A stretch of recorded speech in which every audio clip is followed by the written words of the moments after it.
Assalamualaikum warahmatullahi wabarakatuh. Alhamdulillahi rabbil alamin. Wassalatu wassalamu ala sayyidina Muhammadin wa ala alihi wa sahbihi ajma'in, amma ba'du. Puji syukur kehadirat Allah subhanahu wa ta'ala, salawat dan salam kepada junjungan umat, pembawa rahmat Nabi Muhammad sallallahu alaihi wasallam, sahabat Yasa yang dirahmati oleh Allah subhanahu wa ta'ala.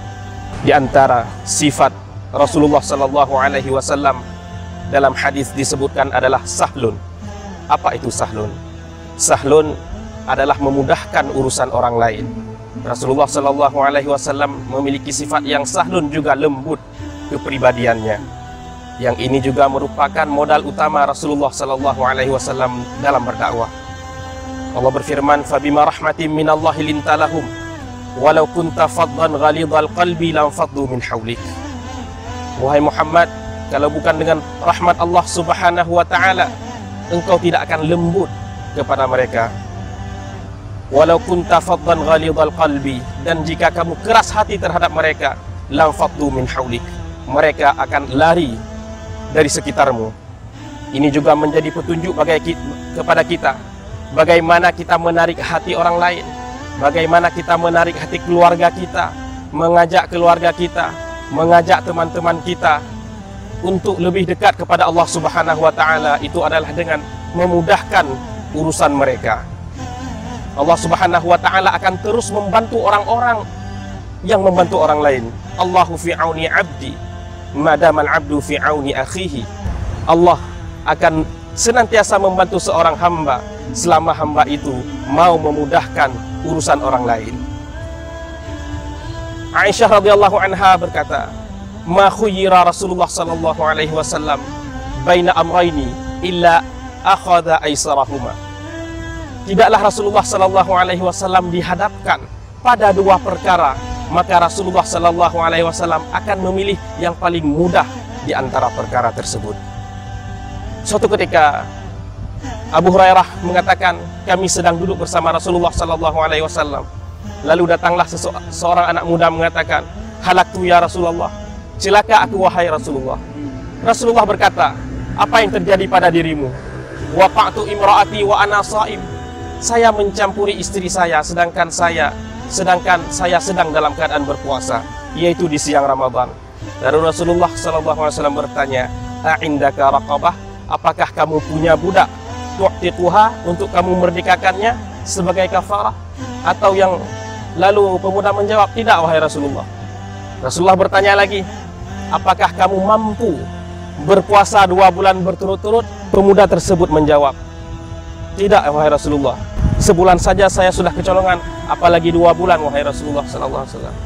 Lalu Rasulullah sallallahu alaihi wasallam bertanya, "Berilah 60 fakir miskin makanan." Wahai Rasulullah sallallahu alaihi wasallam, saya juga tidak mampu wahai Rasulullah. Ketika itu Rasulullah masuk, mengambil kurma, keluar dengan satu tempat penuh dengan kurma untuk diberikan kepada pemuda. Lalu Rasulullah berkata, "Bagikanlah ini kepada orang-orang miskin." Pemuda itu berkata lagi, "Wahai Rasulullah, adakah yang lebih miskin daripada saya?" Mendengar kata-kata pemuda, Rasulullah tersenyum. Lalu Rasulullah berkata, "Kalau begitu ambillah kurma ini dan bagikanlah kepada keluargamu." Begitu Rasulullah memudahkan urusan orang lain. Hendaknya kita yang Allah kasih amanah sebagai pelayan umum, sebagai public service, kita melayani, memudahkan perkara orang lain.